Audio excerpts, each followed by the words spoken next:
guys, welcome back to my channel. If you're new here, welcome. My name is Sue. For today's video we have my, what month is it now? June. We have my June TBR.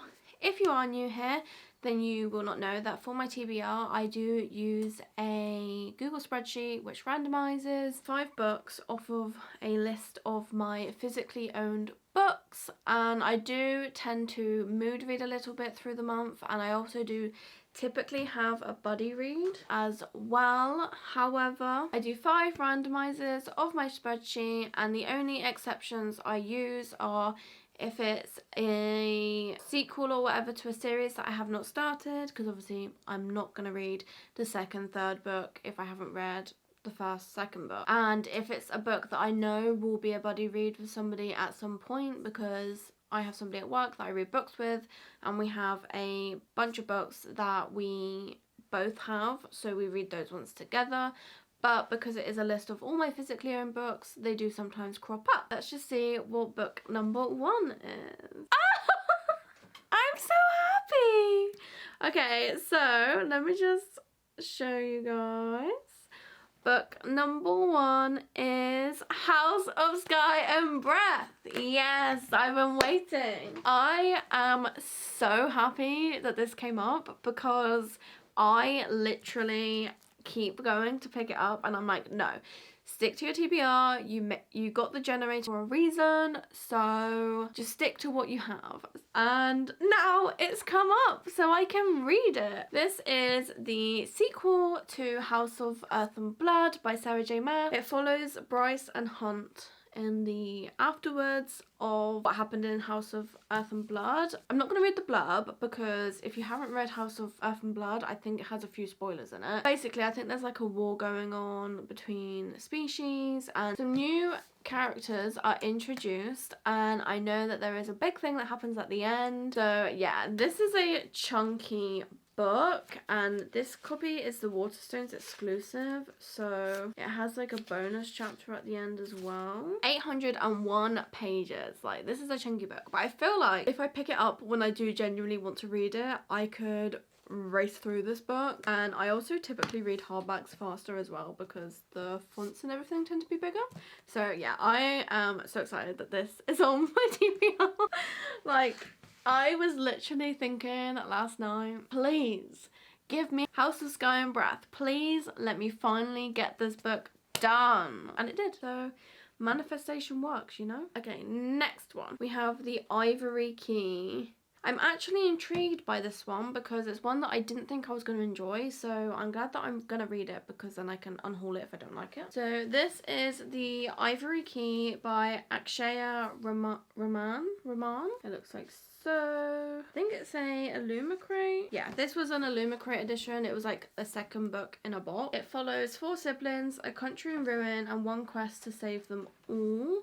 And on the back it says, Vera is desperate to establish her legacy as a revered Maharani of Ashoka, but with the country's only quarry running out of magic, a precious resource that has kept Ashoka safe from conflict for centuries, she can no longer protect her citizens from the looming threat of war. Vera's only hope is to find a mysterious artifact of legend, the Ivory Key. But in order to retrieve it, she must reunite with her estranged siblings, who have taken very different paths. Vera, Ronak, Caleb, and a runaway Rhea each have something to gain from finding the Ivory Key, and even more to lose if they fail. But with each sibling harbouring secrets, the very thing that brought them together could tear their family apart, and their world for good. So it definitely sounds interesting. I just wasn't 100% convinced it was going to be something I enjoy. The writing is like titchy. But yeah, I wanted to read some of these to kind of like unhaul them if I don't like them, so I'm glad it cropped up. Number 3. Oh my god. The last month was so easy on me, and this month is going hard because we have Empire of the Vampire by J. Kristoff. Okay, so this, again, I think this is the Illumicrate one. This is from Illumicrate, and it's Empire of the Vampire by J. Kristoff. It is stunning, but it is chunky. So I will be amazed if I can get this done, especially since I'm like starting the gym as well, so I'm gonna have even less time. But this is following obviously vampires. I think it's like a war between vampires and humans. It says it has been 27 long years since the last sunrise. For nearly 3 decades, vampires have waged war against humanity, building their eternal empire even as they tear down our own. Now, only a few tiny sparks of light endure in a sea of darkness. Gabriel de Leon, half man, half monster, and last remaining Silver Saint, are sworn by the hood of Holy Silver Order dedicated to defending the realm from the creatures of the night, is all that stands between the world and its end. Now imprisoned by the very monsters he vowed to destroy, the Silver Saint is forced to tell his story. A story of legendary battles and forbidden love, faith lost and friendships won, of the wars of the blood and the forever king, and the quest for humanity's last remaining hope, the Holy Grail. Yeah, this is another book that I've wanted to read for ages. I'm a massive like vampire fan, and this is very much like dark vampire war vibes, not like Twilight vibes. So I am excited to give this a go. I'm not excited about how many pages it is adding to my TBR, because these two, if I don't get enough time to like sit down and read, or if I go into a reading slump, these two are really going to like mess me up big time. So I hope that the next 2 books are small. Okay, we have Witchbourne, which is one that I got ages ago when I first started my channel, and I still haven't read it. So as I said, I bought this literally last year, this time last year pretty much, and I still haven't read it. So but this is Witchbourne by Nicholas Bolin. I think the cover was what initially drew me to it. And on the back it says, Alice is in Bedlam Asylum. Mad, they say. Her mother has been executed for witchcraft, her home destroyed and her spirit crushed. So maybe it's true. Or maybe she isn't as broken as it seems. A visit from 2 masked strangers provides an opportunity to escape, and Alice takes it. Now she must navigate the dark streets of London, where there's a secret waiting to be unravelled. In an England divided by rival queens, it seems Alice has a part to play, if only she can master the rising power within her. This sounds really, really good. I think it's a young adult book as well, so it should be a pretty easy read. And honestly, I love things, all things witchy, so I really hope I like this better than Discovery of Witches, because that was the last witch book I read, and that didn't go down too well. Oh my god, it's got a map! Got a map! I already love it though. I love books with maps. It's got some really, like, this is obviously the front cover, and it's got like the illustrated version in black and white on the back. I just think this is really good vibes. I really hope I like it, and it's a nice small one to add to my chunky ones. We are on the last randomize. Ooh. So we have the Night Circus, which has been a fan favourite among booktube, and for some reason I have this weird copy that's like pint size.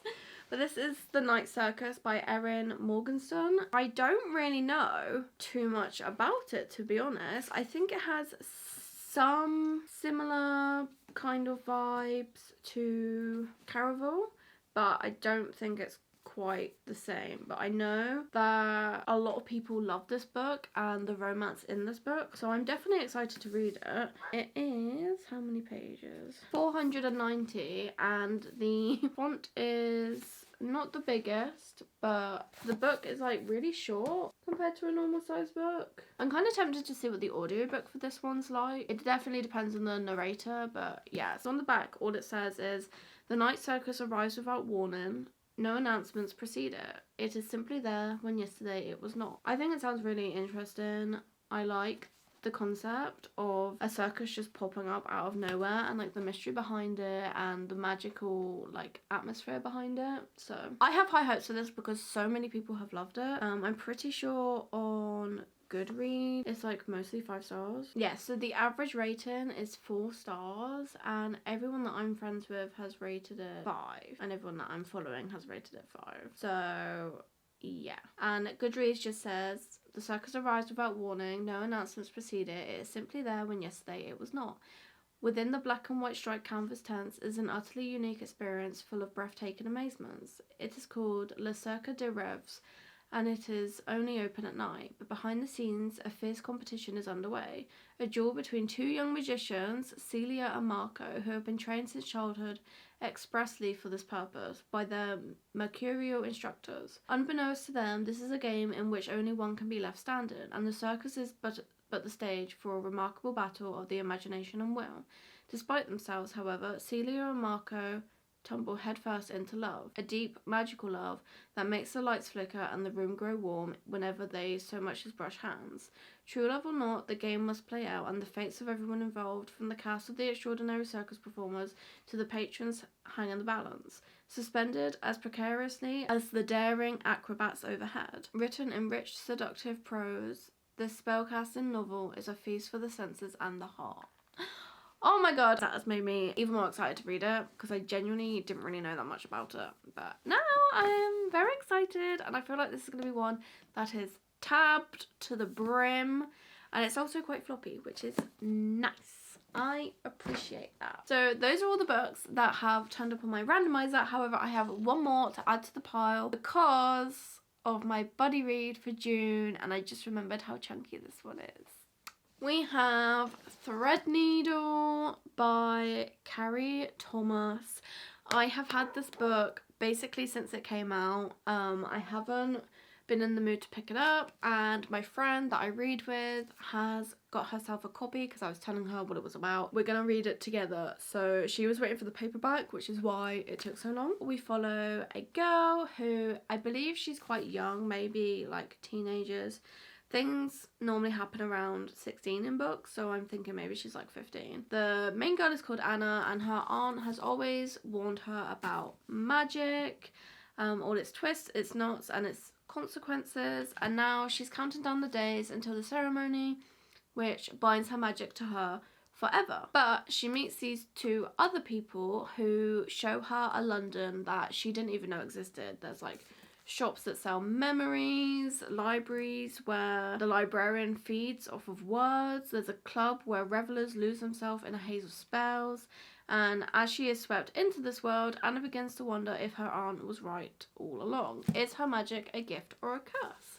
So yeah, this is like right up my street. I love anything magical like this. It's based in London, which is obviously close to home. I'm just really excited about this book. I'm so glad that we'll finally be reading it. I think this one will be a slow one, kind of alongside my main ones. I typically will read the buddy read as well as one of my own reads, so that if there's ever a time where I'm waiting for her, I can just carry on reading with what I'm reading. So the only problem is I normally pick up a different genre because we typically read thrillers and mysteries, and I obviously typically read fantasy and like supernatural, witchy vibes type things, so they're normally very different, so I don't get them mixed up. But this is obviously kind of fantastical, whimsical, and all my books this month are fantastical and whimsical or fantasy of some level, so I'm not sure how that's gonna work. I feel like this one could be tabbed as well, and even though it looks very chunky, and I know the paperback is also very chunky, the words are the font's quite big, and the margins are quite big as well, so there isn't actually that much, there isn't that much on the pages. I'm intrigued, and it's got a map. We love maps. There's a little poem on the inside before you start the book, and it says, "Goddess of silence and secrets, seal our mouths so we can't speak, pierce our eyes so we can't seek, knot our hearts so we can't feel, bind our spells, to you we kneel. What is forgotten can't be known, what is planted can't be sown. Lock the door and turn the key, we bear our magic silently." That's from The Binder's Blessing. So we have 3 chunky books and 3 smallish books. I am nervous. I am nervous. So this, ladies and gentlemen, oh my goodness, this is our June TBR. I don't know why I do this to myself. This is actually crazy. If I get this done, I'm gonna have to go the whole of July without reading, like literally. But we have Empire of the Vampire, City of Sky and Breath, Threadneedle, The Ivory Key, Witchbourne, and The Night Circus. If you have read any of these books, please let me know what you thought. I am very interested in knowing whether I'm going to enjoy them or not. And if you haven't read these books, then stay tuned for the wrap up or any vlogs that I might do, because I really enjoyed my vlog, so you can see what my thoughts are and if you might like to read them yourself. I also have a Goodreads, which I will link down below. I keep meaning to put it in my like permanent description thing. And yeah, if you enjoyed this video, please give us a big thumbs up and don't forget to subscribe so you don't miss the next video, and I will see you guys in the next one. Bye!